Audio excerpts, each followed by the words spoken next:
Hi guys, it's Mashlina. Today I'm going to do a pregnancy story time video. So my baby Zia is almost a year old. She's going to be a year next month, 1 year old. And I thought, you know what, I've never done a pregnancy story time video. And some of my friends have been telling me you should do that since like Zia was born. So I thought, you know what, let me just sit down and do a pregnancy story time. So without further ado, I'll get straight onto it. So I found out I was pregnant like within right away. So within like week 1, week 2 of being pregnant, I knew right away that I was pregnant. I did a pregnancy test, I knew. And at first, I didn't feel anything. So I thought, okay, great. Maybe I'll be lucky enough to be one of those women who don't feel anything. But I spoke too soon. Of course, it's me. That didn't happen. I ended up having extreme vomiting, non-stop. It wasn't just morning sickness. It was morning, afternoon, night, evening, anytime, tea time, lunchtime, anytime. I was always throwing up. My head was always in the bucket. I had like a bucket. The bin, it was like a bin, and I converted it into my vomit bin. My head was always stuck in it 24/7. I had this condition just called hyperemesis gravidarm, I think that's how you pronounce it. And that's basically when you have extreme vomiting, like I said. And some women have it throughout their whole pregnancy, like God forbid. Thank goodness, touch wood, I only had it for the first 4 months of the first trimester.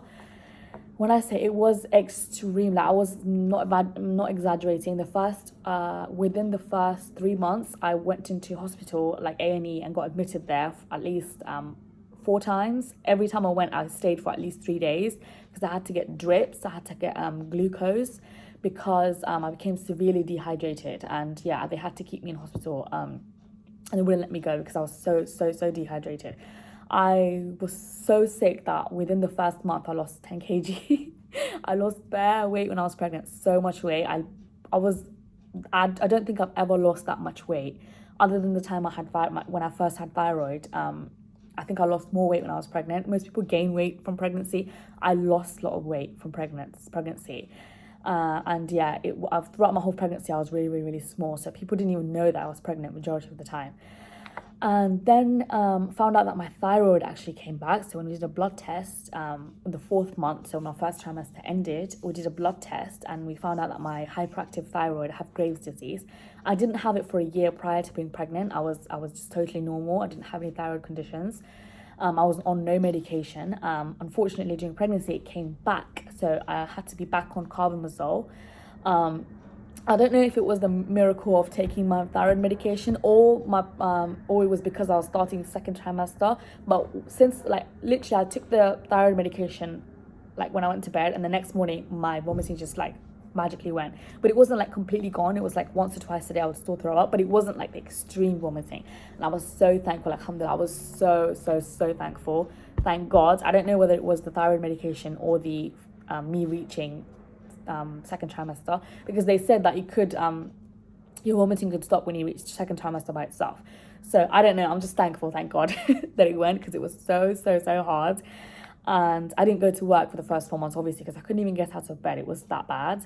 I was vomiting so much that it got to the point where I had nothing in my stomach, so I was just throwing up like bile, and it was like dried old blood. It was like coffee brown blood. I'm so sorry if you guys are like queasy, but that was the reality. I would, even at night, I would be sleeping, I would wake up, I have the bucket next to me, I would wake up in the middle of the night, stick my head in the bucket, and I would just start throwing up. It's funny now, but then, like, when it was happening, it wasn't funny at all. It was, like, horrific. And I didn't have any cravings. I actually had no cravings. I know people have some crazy cravings. I didn't have any. I just had food aversion. So there's this biryani masala that my family uses, my mom, my family, everyone uses. It's called Shan biryani masala. There's mutton, chicken, vegetable, all the flavors are there, or different ones. And every time my mom made that biryani with the masala, I just couldn't eat it. Like if I did eat it, I would just throw up. And even now, my baby's almost a year old, I still can't stand that biryani masala. I don't know why, but it was definitely from pregnancy, and that's the only thing I had a food aversion, but I never had a craving, like nothing like that. Because I lost loads of weight and I have hyperactive thyroid, so I don't have hypoactive is when you gain loads of weight, hyperactive is when you lose loads of weight, because my metabolic rate would be increased drastically if I'm not taking my medication. But because in the first 4 months I didn't take, because I don't know when my thyroid came back, because in the first 4 months I wasn't taking any thyroid medication, I lost loads of weight, so my baby ended up being a lot smaller. But I'm kind of small as well, I'm kind of petite, so it's expected, but at the same time she was still really, really small. So compared to the average pregnant woman, I had 3 times more scans. I had scans every 2 weeks because I really wanted to closely monitor her growth and her weight gain. So, and then on the 20th week, of course, like most people, I found out the gender. We did a balloon popping. If the video, I filmed it for my own personal use because I wasn't doing YouTube at the time. I started YouTube after Zia was born. But I did film it for like my personal use because I'm always filming. I filmed it for my personal use. And if the lighting and stuff look good, I will add that to this segment, like this part of the video. We popped a balloon with the confetti and it was pink. Yeah, so we had a girl and I was very excited. It made shopping for baby clothes so much more easier. My husband, Ismail, he wanted to wait until I was like 9 months pregnant to start baby shopping. But thank God I didn't listen to him because during my free time, I just went and did baby shopping, bought some girly bits. And nappies and stuff. Thank goodness I did because I ended up having an emergency C-section when I was 7 months and a week pregnant. So if I listened to my husband and I didn't buy anything, then we would have been like, oh, we had nothing. Because when I went to get my blood pressure checked, they were like, we have to do a cesarean ASAP. So they wouldn't let me leave the hospital as well. So yeah, that would have been chaos. But thank goodness I didn't listen to my husband. And also when I was 7 months pregnant, we moved house as well. So when we moved, I packed like a small little, my like little hand luggage. I packed with like hospital stuff just in case. It's not like I knew that I was going to have my baby early. It's just that I thought, you know what, let me be a bit organized and just organize it into like this little luggage. And it came so useful because when I called my husband and my mum saying, you have to come to the hospital ASAP, I'm going to have a cesarean, I just said, go under the bed, grab the luggage and just bring it to the hospital because everything's already ready. They were very glad. And so the reason why, so with my cesarean, I'll do a separate video explaining my experience of having a C-section, especially an emergency one, and my recovery and everything else. I'll do another video. So if you want to see that, make sure you subscribe and like this video as well. And the reason why I had a C-section was because when I went to get like a regular checkup, they found excess protein in my urine, and my blood pressure was really, really high. So those are vital signs of preeclampsia. Preeclampsia is very, very, very dangerous to both baby and the mum if it's like out of control, and you can generally control it by taking blood pressure medication. And the problem is I kept taking blood pressure medication. The dosage, it kept getting higher and higher, but my blood pressure was not going anywhere. People told me to do crazy things like don't eat food with salt in it, drink tea with cardamom. They told me all these crazy like home remedies. None of that worked. My blood pressure just refused to go down, and the hospital were just baffled. They didn't know why. And before this, I also had the flu twice, and I had COVID for the first time. Of course, after 2 years, so it was 2020 was when COVID came, everyone knows. And in 2022, I had COVID, of course. Of course. So me being the dum-dum that I am, usually I take the flu shot every single year. I pay to get the flu shot done because my immune system sucks.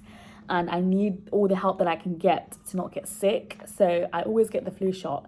But however, even though pregnant women are advised to get the flu shot and it's for free, I didn't get it because bear in mind, for the first 4 months, I was so sick that I was at home. So I thought, you know what, I'm just home. I'm just not going to get it. And plus, I was just too busy throwing up, guys. Okay, my head was in the bucket all the time. I didn't have time to think about flu shots. Big mistake. If you're pregnant or about to get pregnant, if you know someone who's pregnant, please, please, please, please tell them or get yourself the flu shot. Please, just do yourself that favor because I had the flu twice. I had 2 different, what's it called, mutation or variation, whatever it's called, flus, because I had to be admitted in hospitals for those as well. So I was admitted again later part of my pregnancy, twice for having the flu, and it was like extreme flu. And then I had COVID as well, of course. But luckily, when I had COVID, I didn't even know I had COVID.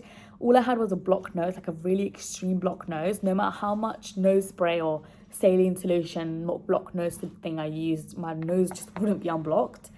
And it was just a bit annoying, but I didn't really have anything else, any other symptoms. And I didn't actually know I had COVID until I think I did the test like day 6 because I didn't think I had COVID more. My husband was like, just do it just in case. So I did the lateral flow test and I sent it away. And then day 8, it came back. And then I knew that I had COVID, but I didn't even realize that I had it. So that was fine, thank goodness. At least COVID wasn't that harsh on me, especially since I was pregnant.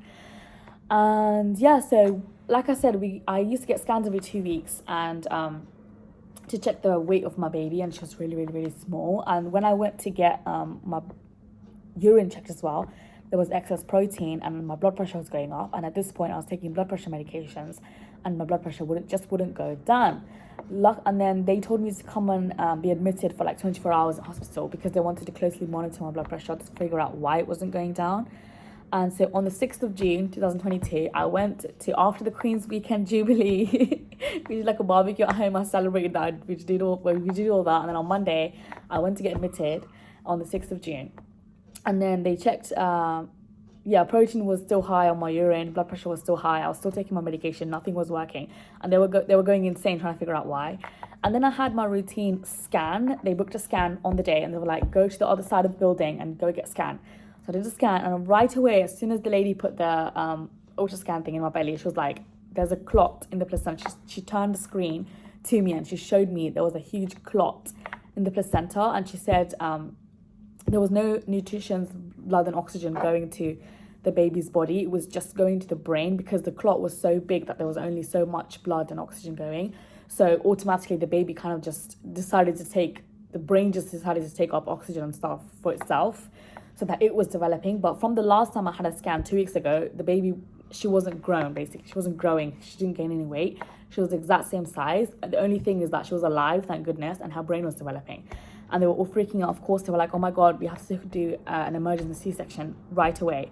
But then on the 6th of June, I was 34 weeks and 6 days pregnant. So I was a day away from being 35. And they said, you know what, let's...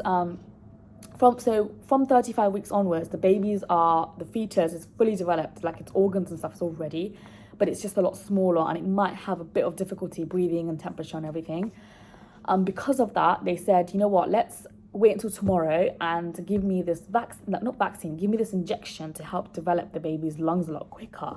I don't know what this injection is called. You can search it, I guess, but they gave me this injection. Usually what they do is they leave a 12-hour gap between the injections. So I'll get an injection, 12-hour gap, second injection after 12 hours, and then after the second injection, wait for 12 hours, and then have a cesarean or an induction to have the child. But because for me, they didn't have enough time. They had time, but not that much time. Because of that, they reduced it to half, so 6 hours. So I had my first injection around 1 o'clock in the afternoon on the 6th of June. And then they waited for 6 hours, and then I had my second injection, and then they waited another 6 hours. By then it was the next morning, it was early morning, and by 6 a.m. they were like, get ready to have a cesarean, and they dragged me in to have an emergency C-section at 8 a.m. And the whole time they kept the baby monitor on me, so I was wearing the belt, and they were checking her heartbeat the whole time. It was absolute torment because I had to keep still every time I moved, because bear in mind I had flu and COVID, so I still had the cough. So every time I coughed or the baby moved, the timer thing would reset. So it has to be for 15 minutes, I think, where the baby's heartbeat is monitored continuously, I guess, undisturbed. And if there's a disturbance, in movement or something, either I move or the baby moves, it'll start again. It was absolute hell because I was obviously coughing the whole time, and I kept moving, and the alarm would just go off, and then the midwife would have to come and fix it. It was absolutely torment. I couldn't even sleep the whole night. And they were like, if the heart rate went down or anything was wrong, they were going to whisk me away to have a C-section right away. So that's why they kept doing it. And then I had a cesarean, and with my cesarean, I'll tell you guys the experience of my cesarean, all of that in a separate video. I did post, because I did vlog, of course, I was always vlogged the entire thing. Even the day that I got admitted, I didn't even know I was going to have a cesarean. I just went to get my blood pressure checked. I was going to be admitted for 24 hours. I was even vlogging then because I'm always vlogging. And I still have those to show my baby when she's older. And I did post my cesarean video when I first started YouTube, but since then I've made it private, because in the beginning it was just my friends and family watching my YouTube, so I didn't really mind if they saw it. But I wasn't really wearing my hijab properly. I was ill, I was in hospital, I was having a baby, and also I didn't film to post it on YouTube, so I'm not wearing my hijab properly, and you can kind of see my hair. So because of that, I decided to make it private, and I didn't show Zia even then. I edited Zia out, but I still made the video private now. So I'm sorry I can't show you guys that, but I will tell you guys the experience of my cesarean though. I'll do a separate video. So if you like this video, if you want to know about my cesarean, give this video a big thumbs up, subscribe if you haven't already, and yeah, I'll do a separate video explaining about my cesarean. And I did this exact same video in Tamil as well, so if you want to see this exact same content in Tamil, you can click on the link on the description box below. I'll link it down, also on my page actually, I'll link it. And yeah, if you like this video, please give a thumbs up, and as usual, I'll see you guys in the next video. Bye.